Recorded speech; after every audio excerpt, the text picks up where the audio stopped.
Assalamualaikum warahmatullahi wabarakatuh.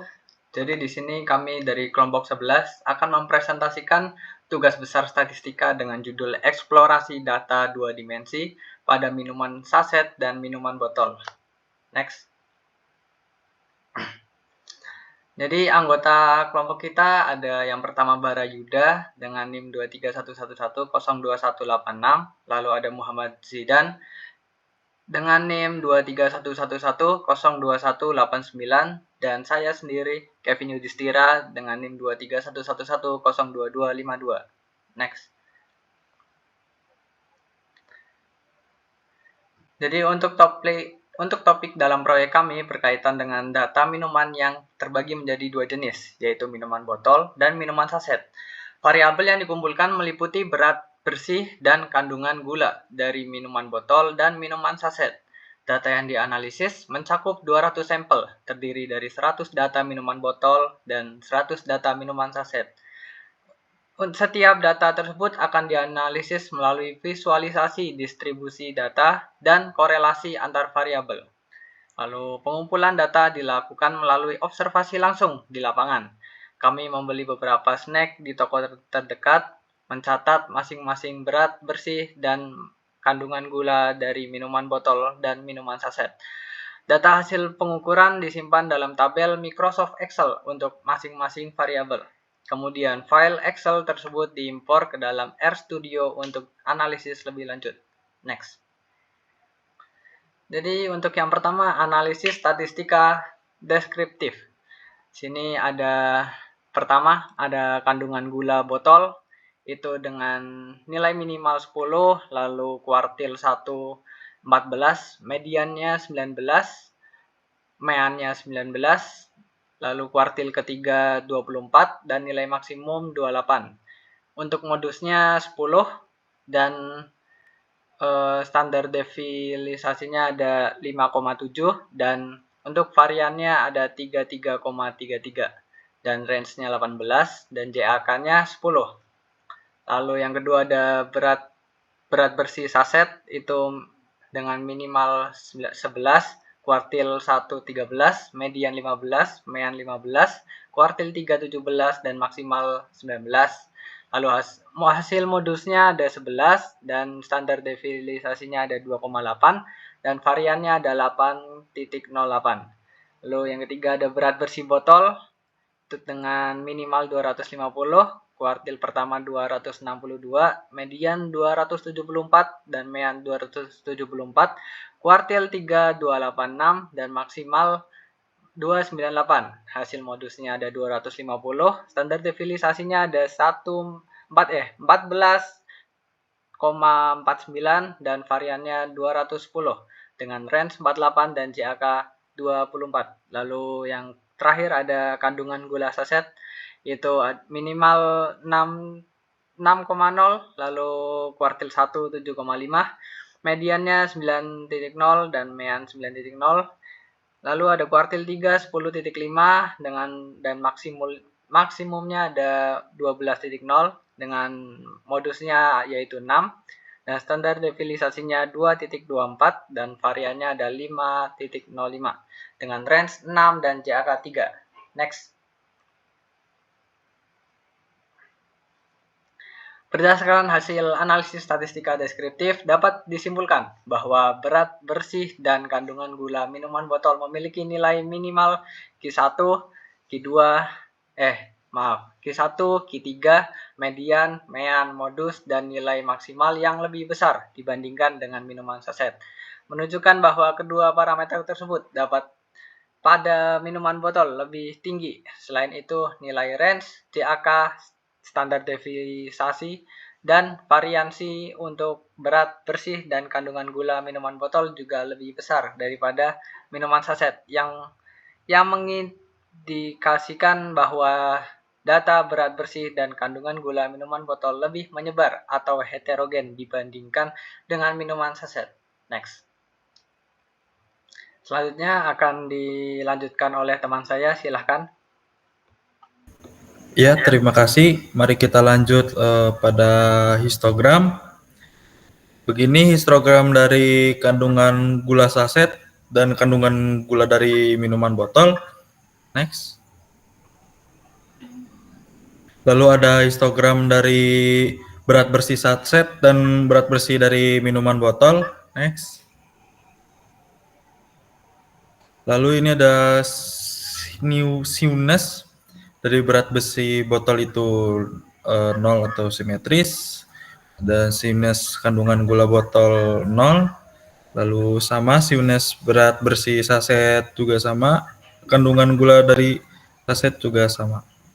Next. Lalu berdasarkan histogram berat bersih minuman botol memiliki variasi yang lebih luas dibandingkan saset. Sementara kandungan gula cenderung lebih terpusat pada kedua jenis minuman. Nilai sinuous menunjukkan bahwa sebagian besar data mendekati simetris dengan sedikit kemiringan pada beberapa variabel. Lalu berat bersih dan kandungan gula minuman botol menunjukkan sinuous positif kecil, menandakan adanya beberapa sampel dengan nilai lebih tinggi dari rata-rata. Sedangkan minuman saset menunjukkan sinuous mendekati 0, mencerminkan distribusi yang lebih simetris.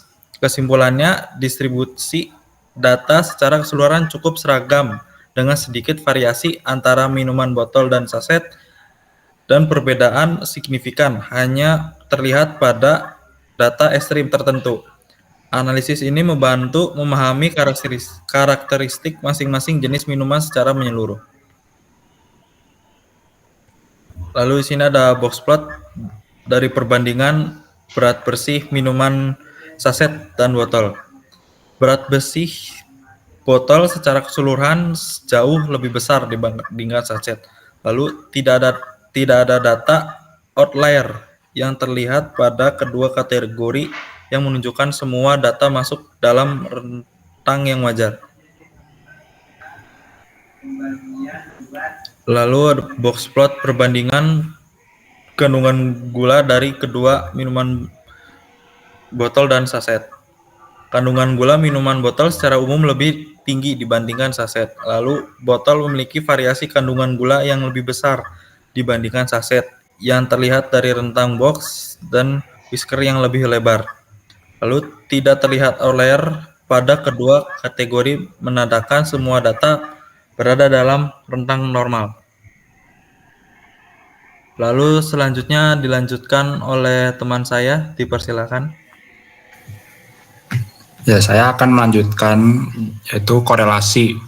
Terdapat korelasi positif kuat antara berat bersih botol dan kandungan gula botol dengan nilai korelasi 1. Dalam scatter plot, data menunjukkan pola sebaran yang meningkat secara linear menunjukkan hubungan positif yang kuat. Heatmap korelasi menampilkan angka yang mendekati 1, menunjukkan korelasi positif yang kuat.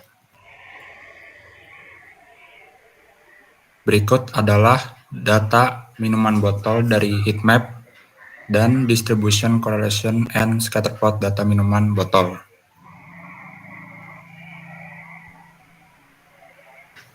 Lalu ada data minuman saset dari heatmap dan distribution correlation and scatterplot data minuman saset itu sendiri. Berdasarkan heatmap, terlihat korelasi yang kuat antara berat bersih saset dan kandungan gula saset. Hal ini ditunjukkan oleh warna biru tua pada heatmap yang mengindikasikan korelasi yang kuat dan positif. Histogram menunjukkan distribusi data untuk berat bersih saset dan kandungan gula saset. Kedua variabel memiliki distribusi yang hampir normal, dengan sedikit kemiringan ke kanan. Scatterplot menunjukkan hubungan linear yang kuat antara berat bersih saset dan kandungan gula saset dengan beberapa titik yang agak tersebar di sekitar garis regresi. Nilai korelasi yang ditampilkan di atas scatterplot adalah 0, yang menandakan bahwa tidak ada korelasi linear antara kedua variabel tersebut. Hal ini kontras dengan hasil yang terlihat pada heatmap. Kesimpulannya, proyek ini menganalisis data 2 dimensi mengenai berat bersih dan kandungan gula dari 200 sampel minuman. terdiri dari 100 botol dan 100 saset, menggunakan metode statistik, deskriptif, visualisasi data, dan korelasi. Hasil analisis menunjukkan bahwa minuman botol memiliki nilai berat bersih dan kandungan gula yang lebih tinggi, serta variasi data yang lebih besar dibandingkan minuman saset, yang cenderung lebih konsisten. Histogram dan box plot mengonfirmasi perbedaan distribusi, dengan minuman botol menunjukkan heterogenitas yang lebih tinggi. Korelasi antara berat bersih dan kandungan gula pada minuman botol sangat kuat dan positif. Sedangkan pada saset, meskipun terdapat korelasi yang kuat, nilai korelasi nilainar mendekati 0, menunjukkan kemungkinan hubungan non-linear yang memerlukan analisis lebih lanjut. Selanjutnya ditutup dengan teman saya.